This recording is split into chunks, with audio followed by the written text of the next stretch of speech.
भाजपचे प्रवक्ते अजित चव्हाण सध्या आपल्यासोबत जोडले गेलेले आहेत। चव्हाणजी, आपण पाहतोय की घाटकोपर नंतर दादर मध्ये सुद्धा आता जैन धर्मियांकडून रस्त्यावर पांढऱ्या पट्ट्या मारल्या जातात आणि मनसेने आता आक्रमक भूमिका घेतली। हे असलं खपवून घेतलं जाणार नाही असं संदीप देशपांडे यांनी म्हटलं।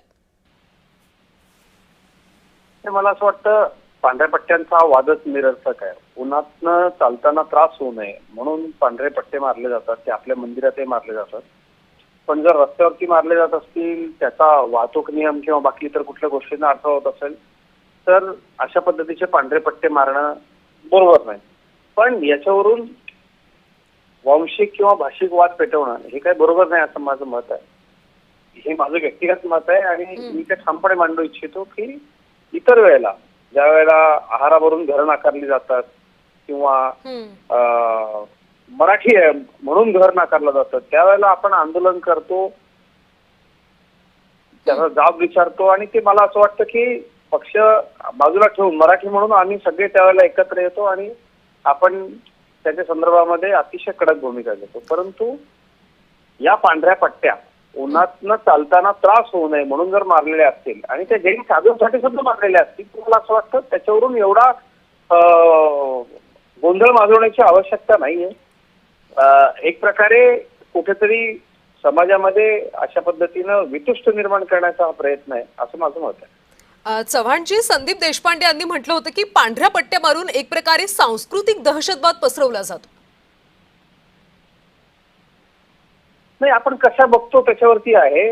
मला एक गोष्ट सांगा की महाराष्ट्र कोणाचा आहे तर तो मराठी माणसाचा महाराष्ट्र आहे आणि याला सांस्कृतिक दहशतवाद कसं आपल्याला म्हणता येईल? जैन साधू आहेत तर ते जैन साधू सुद्धा साधूच आहेत।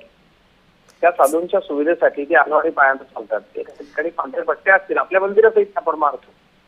पण चव्हाणजी, या पांढऱ्या पट्ट्या मारण्यासाठी महापालिकेची कोणतीच परवानगी घेतली नाही। जर रस्त्यावर आपण असं काहीतरी अनधिकृत केलं तर लगेच कारवाई केली जाते। मग या सगळ्याकडे महापालिका का लक्ष देत नाही? महापालिकेकडून कारवाई का झाली नाही किंवा त्याची परवानगी सुद्धा मुळात घेण्यात आली नव्हती?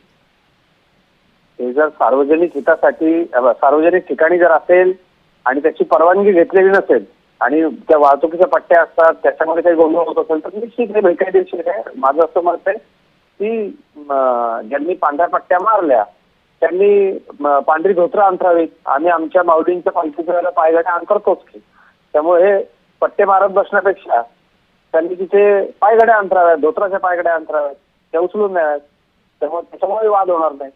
परंतु जर आमच्या मनाप्रमाणे आम्हाला वागायचं आहे आणि आम्ही या पट्ट्या इथं मारूच असं काही असेल तर मात्र हे चुकीचं आहे। मला असं वाटतं की सार्वजनिक ठिकाणी अशा पद्धतीनं आपल्या मनमानीला वाटेल तसं काही करता येणार नाही, ते तुम्हालाच करता येणार नाही। मगाशी खरं तर एका जैन मुलींची प्रतिक्रिया सुद्धा होती चव्हाणजी, त्यांनी अतिशय आक्रमकपणे म्हणाले की नाही, आमचे साधू येणार आहेत तर आम्ही पट्ट्या मारणार, कोणाला काय करायचं ते करा। ते खरं तर साधू होते आणि त्यांची अशा पद्धतीची भाषा होती, ही शोभते का त्यांना? कुठले साधू किंवा संत यांनी नम्रपणे बोललं पाहिजे आणि आम्ही करूच असं जर ते म्हणत असतील तर यापूर्वी सुद्धा कबूतर खाण्याच्या वेळेला जी भूमिका घेतली होती, माझं एक जैन समाजाच्या धुरीणांना सुद्धा माझं आव्हान आहे की अशा पद्धतीनं कळ काढू नका। महाराष्ट्रामध्ये मराठी माणसाची कळ काढू नका। आम्ही जैन साधूंचा अतिशय आदर करतो, जैन धर्माचा अतिशय आदर करतो, सगळ्याचा आदर करतो। पण मग त्याच्यामुळे काय होतं की जर एकूण संबंध महाराष्ट्रातनं मुंबईतनं जर संतप्त प्रतिक्रिया यायला लागल्या तर त्याला मग असं आताताईपणे बोलणारे जे जैन साधू आहेत त्यांना आपल्याला जबाबदार धरावं लागेल। खरं तर जैन समाजामधले मोठे संत साधू हे आपल्या संयमासारखं ओळखले जातात, त्यामुळे त्यांनी अशा आताताईपणाच्या प्रतिक्रिया देऊ नये।